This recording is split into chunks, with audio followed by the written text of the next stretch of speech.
আমার মালিকের খেজুরের বাগান। তো কি পরিমাণ কষ্ট করি একটা খেজুরের বাগানে, কষ্ট কয় প্রকার কি কি যা আমি প্রতিদিন করে থাকি।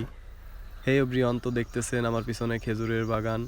তো আমি খেজুরের বাগানের মাঝখানে আছি। তো এই বাগানে 300 গাছ আছে।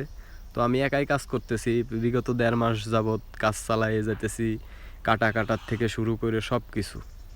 তো দেখতেছেন যে কত বড় বড় গাছগুলা, আসলে এই গাছগুলা করতে অনেক কষ্ট হয়, তারপরেও করা লাগে। তো এই যে একটা গাছ দেখতেছেন, আমি এখন এই গাছে উঠবো। তো এই যে উঠে গেছি আর কি, উঠার সময় ক্যামেরা ধরে উঠতে একটু কষ্ট হয়ে যায়। তো গাছগুলো আসলে প্রচুর বড়। তো 1.5 মাস আগে আমি এই গাছে উঠছি। উঠার পরে যে যে ডগাগুলো দেখতেছেন, ডাইগে যেটারে বলি, তো এগুলোর কাটা কাটছি আমি। এগুলোর কাটা কাটছি 300 গাছের কাটা আমি একা কাটছি। তো 300 গাছে যে পরিমাণ খেজুর আইছে, তো এই খেজুরগুলারে এখন বাছাই করে কাটতে হবে। তো এই যে কিছু কাটছি, তো ছাঁটাই করতে হবে। তো এই যে উঠছি, ওঠার পরে আমি আজকে দেখাইতেছি আপনাদেরকে এই যে খেজুর। তো এই খেজুর এই যে এইভাবে ধইরা পরে ছাঁটাই করে দিছি, মাথার থেকে ফেলাই দিছি। আর এই যে যে খেজুরের বাধা দেখতেছেন, তো এই বাধাটার রহস্য হইতেছে কি, যে এর ভিতরে ফুল আছে। এক এক ধরনের খেজুর গাছ আছে যে গাছে শুধু ফুল হয়, খেজুর হয় না। তো ওইটা পুরুষ খেজুর গাছ, ওই গাছের ফুলটা আইনে আপনার এই খেজুরের ভিতর দিয়ে তারপরে বাইধে রাখতে হয়, যার কারণে খেজুর বড় হয় আর কি। তো এইভাবে করে বাইধে রাখছি। তো এইগুলা ছাঁটাই করে পরে বাচ্চা কাইটে দিয়ে ছড়াই দিতে হবে। তো এই যে দেখতেছেন যে আমি বের করে ফেলাইছি, এই যে ছড়াই দিছি। তো দেখেন যে কি পরিমাণ খেজুর। তো এগুলো এখন ছোট। তো এগুলাই যে এভাবে আমি ছাঁটাই করছি। তো ছাঁটাই করা শেষ, আমি এখন নেমে যাব।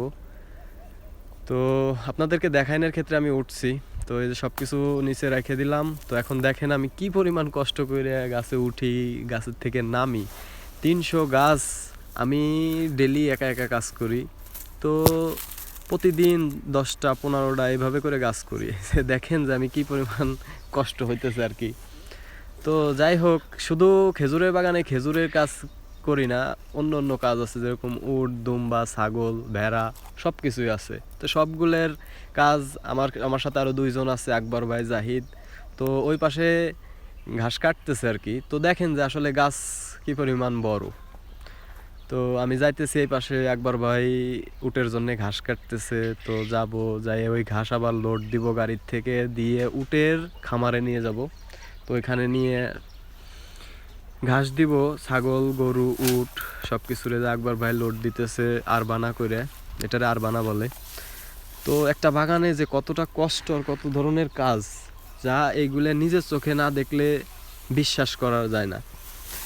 তো ঘাস কাটা শেষ, একবার ভাই এই যে নিয়ে যাইতেছে বড় গাড়িতে লোড দেওয়ার জন্য। আমি যে গাড়িটা ড্রাইভিং করি, তো যাইতেছি। আসলে কষ্ট, মাজরায় কাজ করা অনেক কষ্ট, সব ধরনের কাজ করতে হয়, সব ধরনের কাজ করতে হয়। এখানে কোনো বিরতি নাই, সপ্তাহে 7 দিন, মাসে 30 দিন কাজ করতে হয়। তো এই যে গাড়ি দেখতেছেন, গাড়িতে ঘাস লোড দিছি, সব কিছু লোড দিতেছি। তো এখন গাড়ি নিয়ে বের হব। তো দেখেন যে আমি যে আবার খেজুর গুলো কাইটে রাখছি, ওইগুলোও গরুরে দিব, ছাগলেরে দিব, উটেরে দিব। এই যে দেখতেছেন, এই যে উপরে দিছে একবার ভাই। তো কি যে কষ্ট, আসলে কষ্টের শেষ নাই।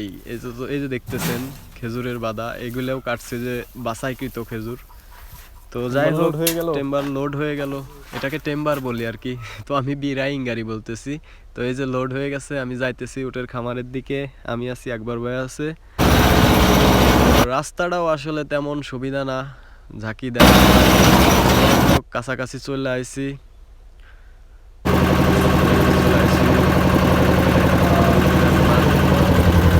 খামাকে আসলাম না।